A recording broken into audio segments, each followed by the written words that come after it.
Folks, I'm back again with Dr. Dan Fabricant from Natural Products Association. He is the CEO and president, the man in charge, and the man behind the current FDA lawsuit or the NMN lawsuit against the FDA.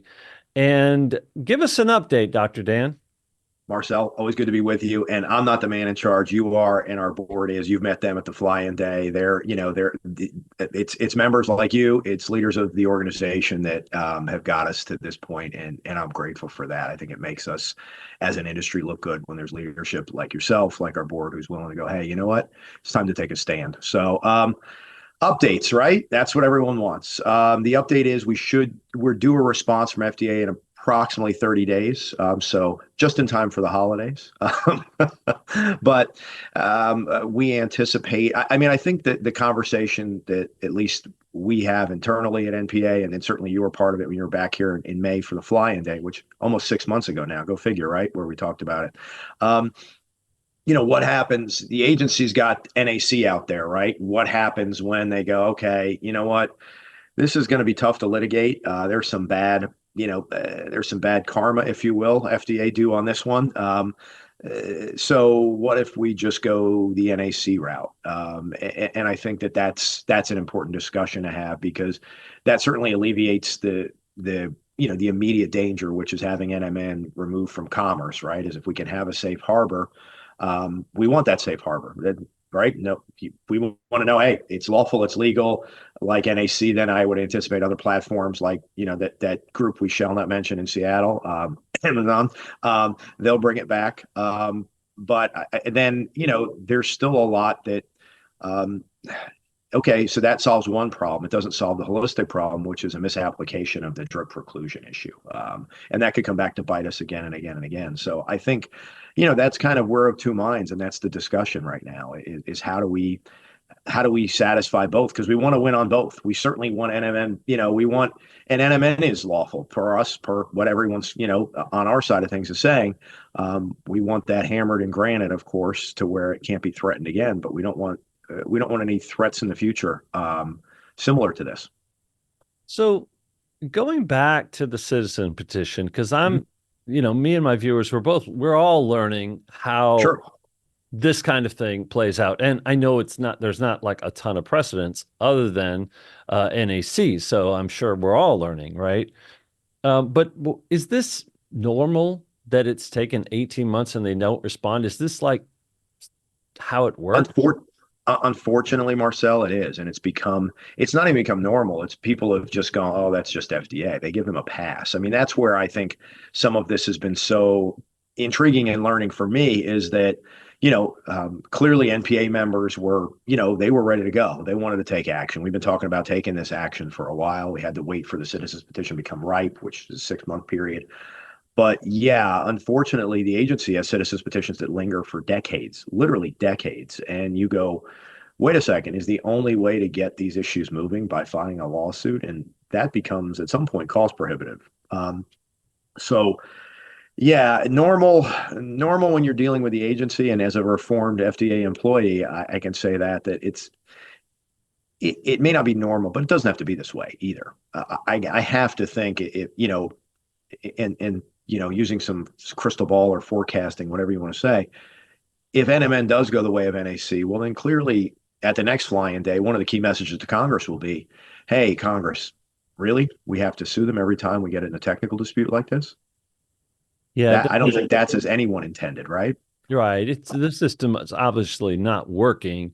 But not just for the supplement industry, but for the public, for if we take the tack that 70% of the public takes some form of supplement, Mhm. vitamin, dietary supplement, what have you. I mean, it's pretty commonplace Yeah, in people's pantries that you're seeing omega-3 and this goes way beyond NMN, and right. they don't even seem to be acknowledging the rights or of the supplement industry to have a status or have a place. Like they seem to see it almost seems like these delays are meant to undermine the legitimacy of the supplement industry at large. Marcel, I don't need to say anything else. You covered it. No, I think you covered it perfectly there. And I think, I think that's a big part of it. Everyone's talking about the 30th anniversary of Deshay, and they're talking about fixes. All that's fine. I tend to be, and I know you tend to be, a lot more positive focused, going, wait a second, Deshay was monumental. It gave people a framework to where they had greater choice.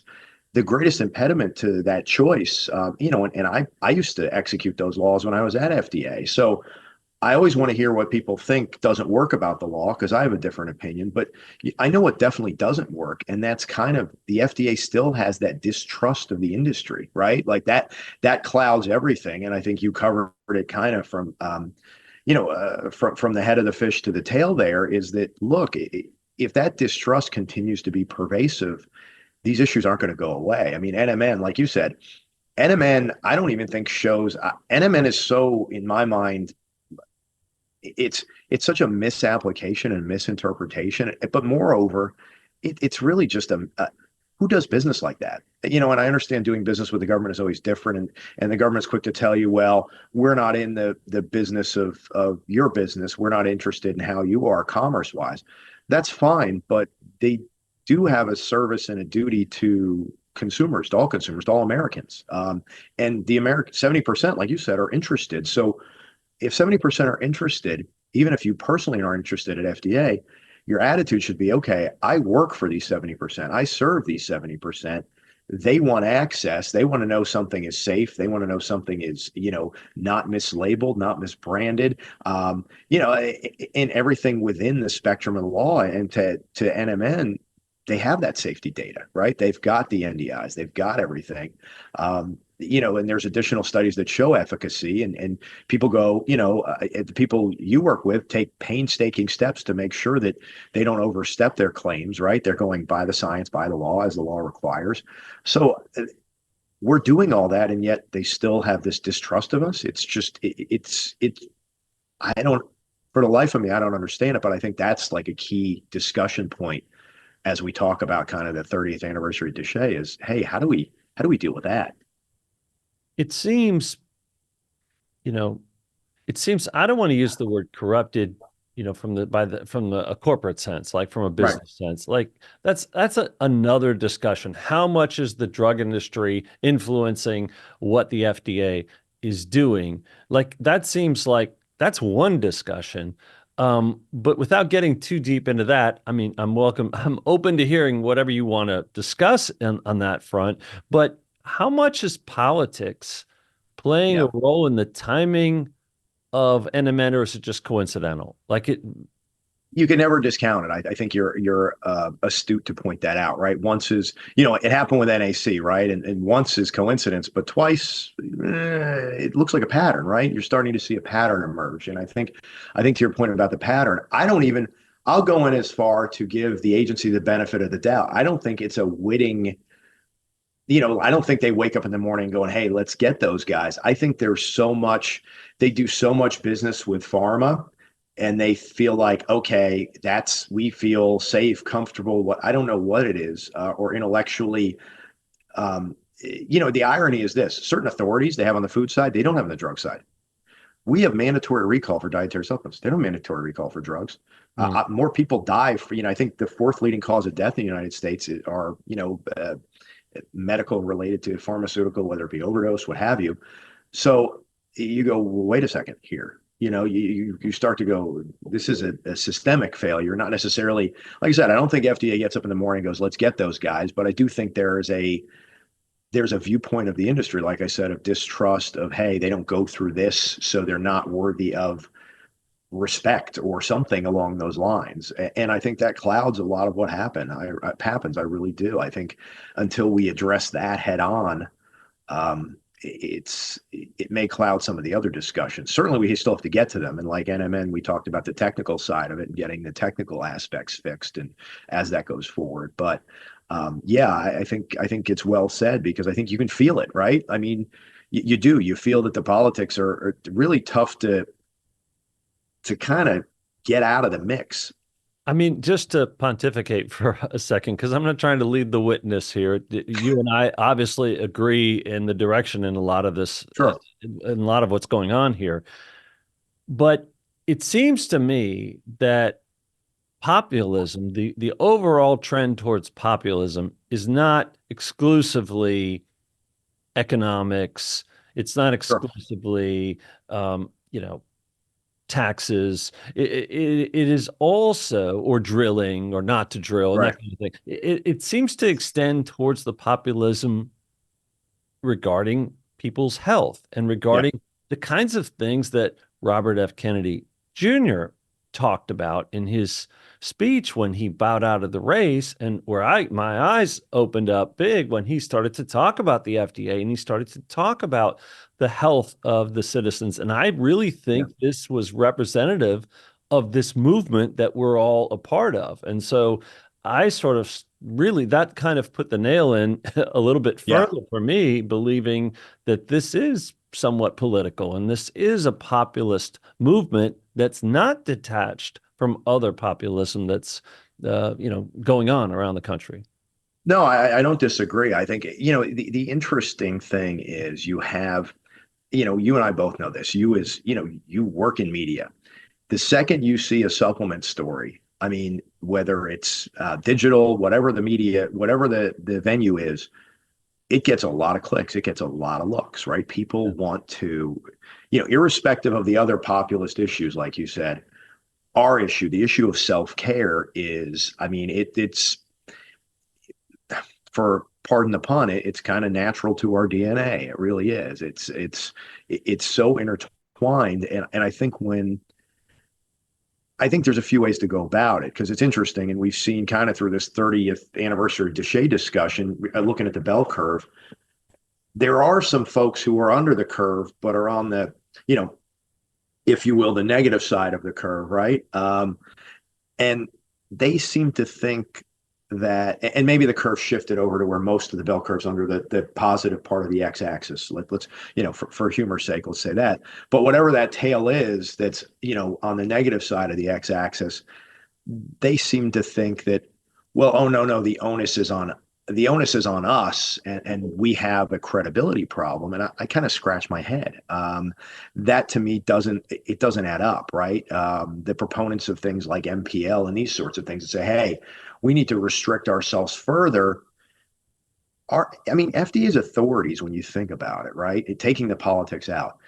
If you have a facility where you distribute, manufacture, hold dietary supplements, they can come visit you pretty much anytime they want. They can pull pretty much any record they want. Um, they can't do that to my house. So what, I think the notion that we're lacking transparency, I think if people understood that, that's about as transparent as you get. I'm not going to open up my house to law enforcement without said appropriate constitutional means. The fact that the industry is subjugated to that sort of, inspection, to that sort of search as need be, to have access to documents, I, I think that, and also, let's be frank, if 200 million Americans plus took a supplement today, the plane landing safely doesn't make the news, right? That's not a story that makes the news. That happens every day. Hmm. When we don't get credit for that, we don't get a gold star for that. We don't want it. That's the baseline. That's our commitment. And that's how I think we've earned so much trust of people, and why people are so confident, because the safety is there. People certainly have to look at different regimens for their efficacy. If people live in a northern clime, they may need more vitamin D because they don't get enough sunlight, so on and so forth. And you and I are getting up there in age, so we need a little more NMN. Well, not you look great, I mean me, but it's a different story. But you get the point. Like, I mean, I think so much of it is personal, but there's this DNA through all of it that, hey, look, the industry really has answered the bell when it comes to trust, when it comes to safety, and doing the right thing. And I think that even with that, we have critics because they go, wait a second, I can bring up the supplement issue like we've seen in the States on the weight loss bills. I can bring up the supplement issue and I get more mail, I get more press coverage, I get more donations than I've ever received before. Hmm. Yeah, for an industry that is, and I say this obviously tongue in cheek, unregulated according to media reports, Sure. we do a pretty good job keeping it safe. Yeah. I think I would agree. And I've I stumbled into this industry. I came from the audio world. I literally Right. came from, you talked about media. That's Yeah. what I was doing. I was in LA and I'm interviewing music artists. And Yep. so I tripped into this by letting my life fall apart and recovering and taking supplements. And now the key supplement that I take, one of the key ones, um, they want to take it away. And obviously that ignited a fire in me. And and I didn't know any of this. Like, I didn't know about this world. I did Sure. take it for granted. I did just believe that, oh, I could go get vitamin this and vitamin that, and it would work, and it was safe, and it wasn't a problem. I didn't know there was a problem until someone told me there was a problem. Right. Right. And then you dug deeper and you realize, well, but it's really not a problem, right? It's kind of like, yeah, I think that's the question that all of us who are, and you and I are way deeper than knee deep in it. I mean, we're up to here. It's the question always, I go back to some of the mainstream media, whether it was your industry's unregulated, and it's like, per your definition of regulation, that may be true. And what's the problem? If that now I know better, we all know better. You and I know better. We know the technical aspects. We're very highly regulated, not just with FDA, but we've got FTC, we've got to register with states, DEA, you name it. But okay, let's take their premise and their simple understanding of it is we're not regulated. Okay, so with that said, we're not regulated. Other industries are regulated, and where are we on the safety scale? Right. So where are we on the consumer trust scale? And so Yeah. I think, and I think that's the point it's on us to make, because, we can sit here, you and I can have this discussion we have, and we enjoy, and you and I cover a lot of territory and come up with new ideas, but our base comes from, look, we're talking from both our experience and the thousands of companies I deal with every day, and the tens of thousands of listeners you deal with who have personal stories, have, when you reach millions of people like you, Marcel, you get to know, like, okay, here's what's going on out there. And you hear, the funny thing is, the broader the net gets, the more people are willing to tell you things like, hey, I had a problem here, or I didn't have a problem there. And that's what's so interesting, I think. And it's not, this isn't a clinical study, but at the same time, it's like, you don't hear, you really don't hear of those problems in any sort of, the problems the media likes to portray. You don't really hear them from the people that you have a huge reach to, and we have a big reach to here at NPA. You just don't hear them. And And so I think that's important. you know, it is obviously very important that people know about this. And what here's something that really gets me. They say they don't have the resources. I'm talking about the FDA Right. to regulate the supplement industry or to make a decision promptly on NMN. Yet they write a couple letters and it's removed from three multi-billion dollar platforms. I mean, I've never seen a letter have so much impact without quote unquote taking action. Like, it never officially hit their list of a banned ingredient, yet it was treated as such by the Amazons and by, the Googles of the world and Walmarts of the world. So how can they, justify that? How can they? And the thing I more worry about is how do they get away with it, right? Because, and like you pointed out, this wasn't the first time they did this. They saw this on NAC and they said, let's scratch that itch again, right? I mean, and they did. And like you said, it did, you can, I mean, I'm sure they'd say, well, it wasn't our intent to have Amazon remove it. Okay. We're adults here. We're not dealing with intent. You saw it happen before with NAC. You knew once you did what you did with NMN, the same thing was going to happen, and it did. And yeah, I think the bigger question, and we've reached out to the platforms and some of the people they take guidance from, and we've thrown our hands up and going, just like with NAC, the fact pattern may be slightly different, but this is a technical dispute, and the fact that we're in a lot of ways on those platforms guilty until proven innocent is that's a big problem. And I hope everyone out there who is and I'm not going to tell people where they should and shouldn't buy from, but they should think about that. They should think about, hey, if a platform not willing to give the industry basic, basic rights, if you will, that, hey, this is a technical dispute. We have a disagreement. And the agency being the agency, yes, they have authority, and they are the authority here, but they're not infallible. And similarly, because it is so technical and they've been wrong on this before, there ought to be some understanding of that. I'm not saying ignore their warnings. When the agency said, hey, something's adulterated because it had salmonella in it, of course, do what you have to do, right? Remove the product from commerce, so on and so forth. But here you've got a totally different set of circumstances. You've got safety data. The companies said, hey, open kimono, here's all our safety data. FDA says, no problem. 18 months later, FDA goes, well, we have a problem. Well, is it a safety problem? Nope. So what's the problem? It's definitional. So that means you can destroy really companies' livelihoods and more importantly, destroy access to the people who are going, hey, you know what?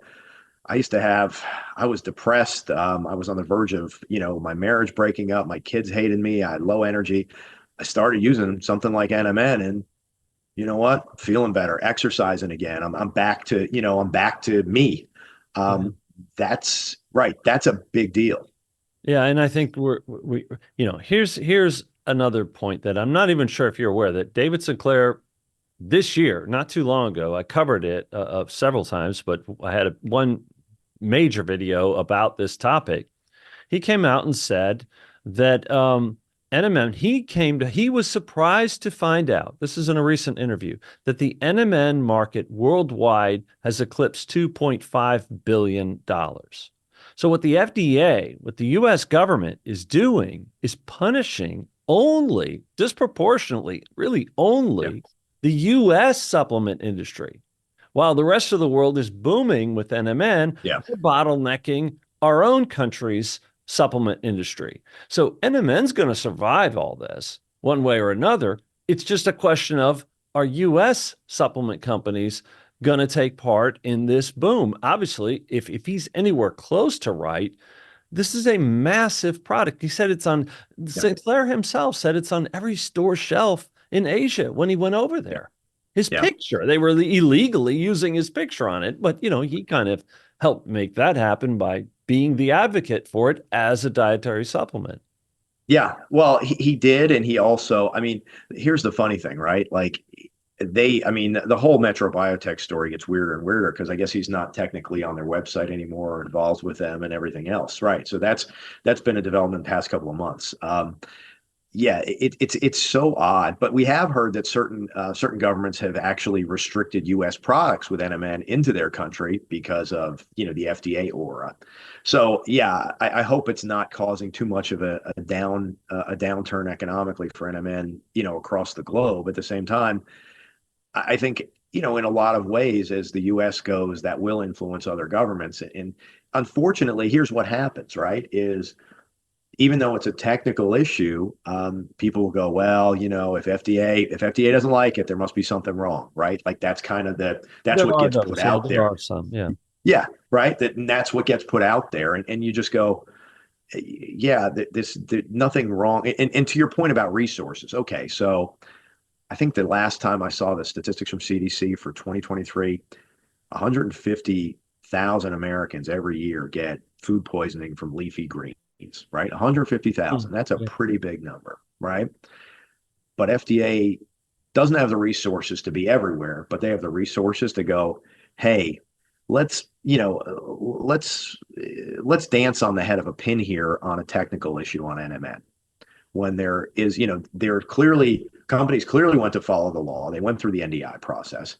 And instead of going, okay, well, there seems to be a misinterpretation here on the law. However, we as FDA clearly have authority to say, as we exercise with NAC, to exercise enforcement discretion to say, hey, it can be both a pharmaceutical under an IND and a dietary supplement, whether we agree with their decision or not. They have that authority. Why not go? It's not a game of Monopoly, right? You don't not collect $200 and go directly to jail. Why don't we? Let's keep the pieces moving. Let's do. You know, I mean, what a waste of resources at the end of the day. All of this is going to be, unfortunately, and I think that's part of the lesson, right? Is even standing up and for the industry too, standing up and doing the right thing.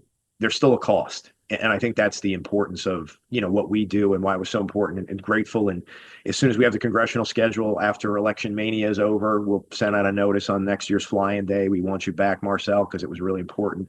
Um, I know I you missed know, this year's, but I was at yeah, last year's, but I yeah, would like to last year come again. I think that I would see no problem. And I'd like to see with the new administration how things go. we Um, would too. you And know, especially if I mean, I know Kennedy's been working very close with one particular candidate, and if that bears fruit, I think that would be very helpful to what we've been discussing here is that, hey, we have an agency that clearly favors one side of the house over another.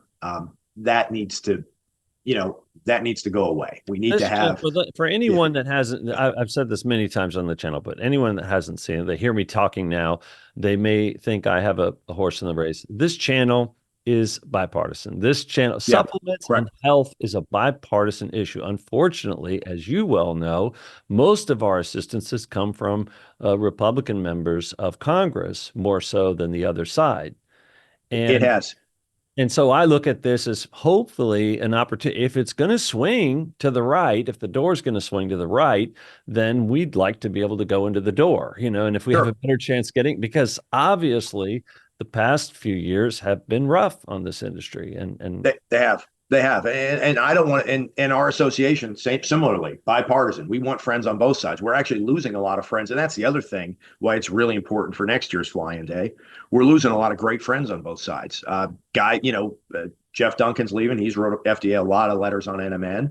And Tony Cardenas, who helped us block mandatory product listing, which would have completely killed NMN, he's leaving too. So we're losing key friends. So we really need, but this is why it is even doing the right thing. I think sometimes people think, well, if I do the right thing, there's no cost.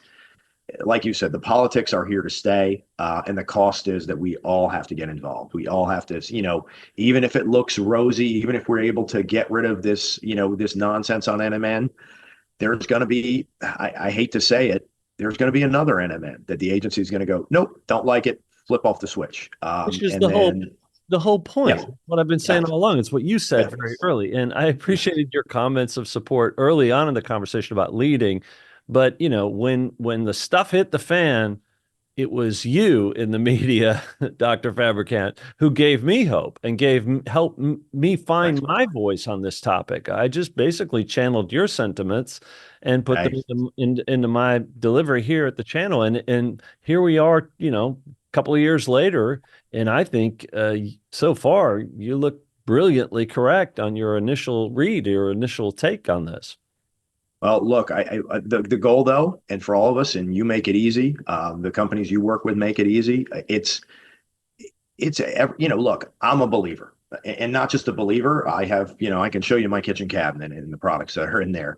I think the biggest thing though, and belief isn't enough, right? Is we all have to, and like I said, by virtue of your actions and everything you've done in getting the word out, and our other members, and especially our board and leading the way, it doesn't make it easy, but it's simple. It's the right thing to do, and it's worthwhile, right? And that's the key thing is this is a incredibly worthwhile pursuit that people, like we said, people have access to something that for them changes their life for the better. Why would we, no different than, hey, we're gonna make sure that streets have stoplights, right? We're gonna make sure people have access, right? I mean, it's critical. And getting the change of mindset at FDA. And I think the more we win these things too, Marcel, or at least my prayer for relief is the more we're able to win on these things. And I am confident we're going to win on NMN. It's going to take some time, but I am confident.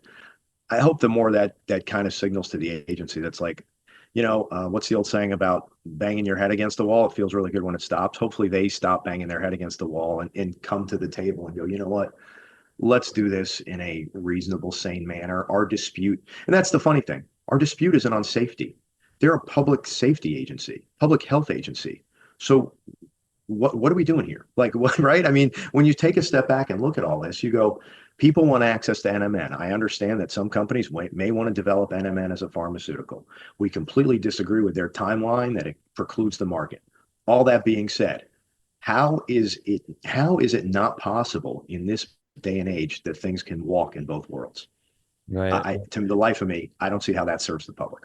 Completely agree. So I probably should have put this in the front end, and I may edit this towards the Sure, front. Give us the possibilities or where we're at. I know they have sure. 30 days to respond. What are the possibilities? Which way could it go and what will it mean?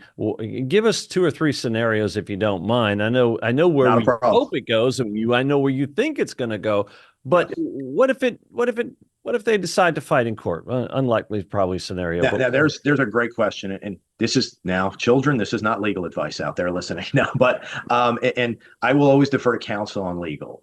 But I think from our understanding, and my job at NPA partially is strategy, and I think the strategies we've seen kind of in the directions this going from both really really good to really really not good, and the really really not good isn't a death sentence, and so we can start there.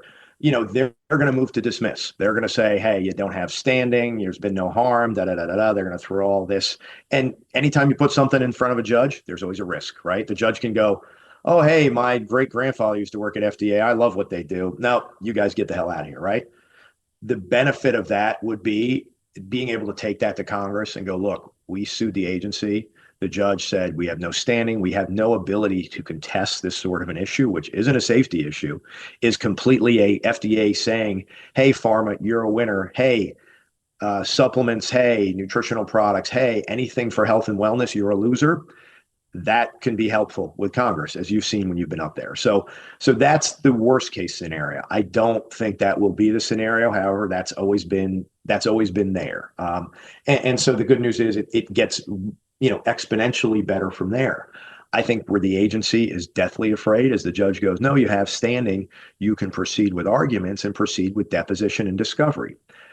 I think we've all thought all along, and you and I'm pretty sure we've got episodes where we talked about it. This is how much would we like to see the documents that have the communications between Metro Biotech and FDA? How great would those be to see? I mean, right? And for once and for all, getting at all the things you talked about the backdoor, the behind the scene politics, the behind the scene, all those communications about what that would probably give us more insight to what parts of the agency think about the industry than anything we've ever had access to. the fact that David Sinclair, Dr. Sinclair, may not be on their website anymore was a surprise to me. I wasn't aware. I didn't catch that one yet. So I'm going to go look into that. Sure.